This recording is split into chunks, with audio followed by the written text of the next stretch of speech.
शौकत यूसुफ सही साहब, आप हमारे साथ टेलीफोन पे अब हैं क्योंकि आपका वो अनस्टेबल हो गया लिंक, लेकिन मैं साथ आपके छोटी सी गुजारिश में करूं जी।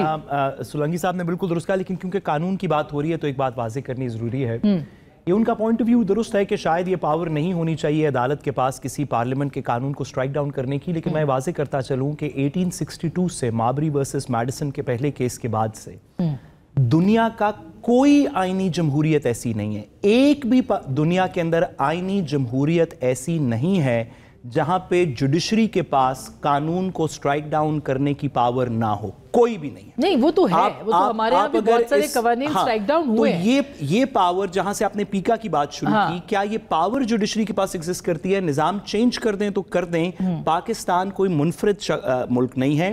दुनिया के 200 के करीब कॉन्स्टिट्यूशनल डेमोक्रेसीज हैं जिन सब में पावर मौजूद है, पाकिस्तान में भी। अच्छा, पीका के ऊपर शौकत साहब, इससे पहले कि मैं राना साहब से पूछूं कि ये क्यों ऐसा कर रहे हैं, आपके अपने सेनेट के कमेटी के जो चेयरमैन थे उन्होंने आज उसके हक में वोट किया है, और फिर आप लोगों के कौमी असम्बली में भी, सेनेट में भी वॉकआउट हुआ है, स्टैंडिंग कमेटी में खास करके वॉकआउट हुआ है, और उसमें भी।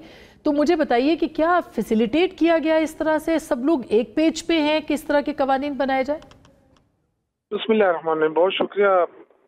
देखिए, मेरे ख्याल से पीका का कानून जो है ना, वो तो बस अब पाकिस्तान के अंदर जो इजहार राय की जो छोटी मोटी आज़ादी थी वो भी तो अब खत्म होती जाएगी। आप देखेंगे इसके खिलाफ अब कार्रवाइयाँ शुरू हो जाएंगी। वैसे भी आप देखें, चादर चरदीवारी का तकद्दुस तो खत्म हो गया है, रूल ऑफ लॉ नहीं है, इंसाफ नहीं है।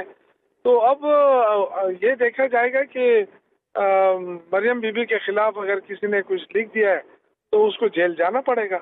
तो ये तो पर्सनल उसके इंतकामी सियासत के अंदर ये बहुत ज्यादा इन हो जाएगा, इंतकामी सियासत इन हो जाएगी इसमें। और आप देख रहे हैं कि ये बहुत ही खतरनाक कानून है।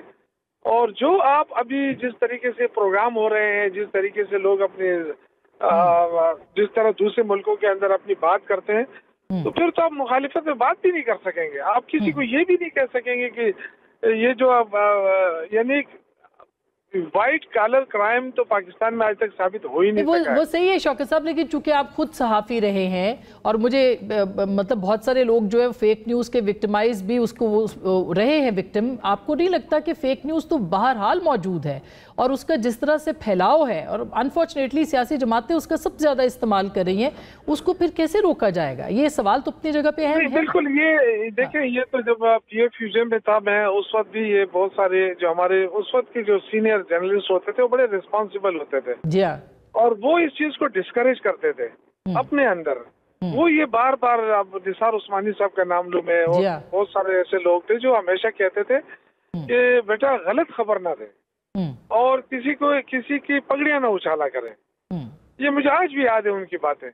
तो आज चूंकि ये इसमें कोई शक नहीं है कि जब से सोशल मीडिया का दौर आया है तो सहाफत तो तकरीबन मतलब वो सहाफत अब नहीं रही है, लिखने में तो वैसे ही खत्म हो गई है। जी हाँ, ऐसे ही है। इलेक्ट्रॉनिक मीडिया के ऊपर आ गया। पहले लोग सोचते थे, जो भी लिखते थे ना उस पर सोचते थे कि हम क्या लिखें, बार बार उसको क्रॉस करके फिर लिखते थे, और जाके जब लोग पढ़ते थे उसे तो एक सॉलिड चीज होती है। आज क्या है, आज आपने मुझे कॉल कर दी, मैं आपके सामने लगा हुआ हूँ, जो मैंने कह दिया वो लोग सही बात है, वो दूसरों तक पहुंच गई बात। मैं सही हूँ, झूठा हूँ, जो भी हूँ, अवाम तक तो मेरी बात पहुंच गई ना। हाँ, लेकिन ये तो अवाम को फैसला करने कौन सा। लेकिन जब आप एक उसकी इंटेंशन जैसे होती है कि फेक न्यूज़ को इस हिसाब से किया जाए। अब देखिए, आप ही ने जो बात की है, व्हाट्सएप ग्रुप के ऊपर अगर मरियम साहिबा के खिलाफ कोई चीज़ हुई है और उसके ऊपर मुकदमा हो गया, जो डॉन अखबार ने रिपोर्ट भी किया है,